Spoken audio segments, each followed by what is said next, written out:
With apologies to John Steinbeck for borrowing his words, today I want to talk of mice and men and women because my topic is Alzheimer's research, which people with mild cognitive impairment tend to be incredibly interested in.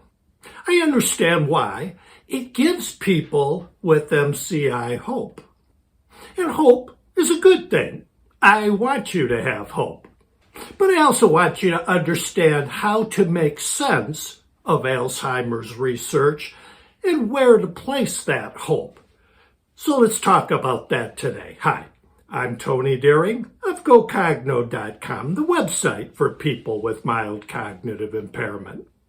There was a headline recently that caused a lot of excitement. It involved a study suggesting that melatonin, a supplement already sold as a sleep aid, may boost memory. A number of readers sent that link to me asking, Tony, have you seen this? What do you think? I follow Alzheimer's research very closely, and what I think about any particular drug or study depends on what stage it's in. When scientists are looking at something like this, the first step is to test it on mice, which is what they did here. If it works on mice, that's encouraging. The next step is to test it on a small number of humans in a phase 2 trial to see if they can take it safely and see if it helps them. If it works on humans, that's when the results become promising. Unfortunately, in brain health research, many of the drugs or supplements that work on mice end up not working on humans.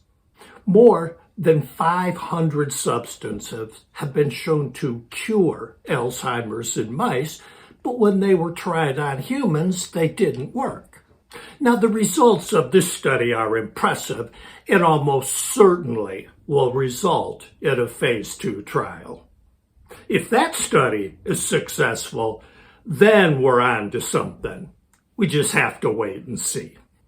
But the thing I always want to remind people is even though an answer on this one is still years away, there are many promising drugs for dementia and MCI in phase 3 clinical trials right now.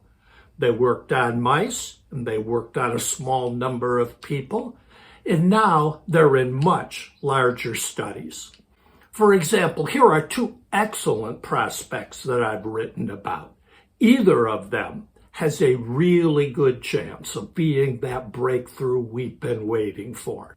So yes, there is reason for hope, and I want you to hold on to that hope. Maybe you can do more than hope. Maybe you can be part of the solution by volunteering for a clinical trial if you're eligible for one near you. It's something to consider, and if you're interested in exploring that, there's a link below. Thanks for joining me today. I'll see you again next week. Until then, as always, be kind to your mind.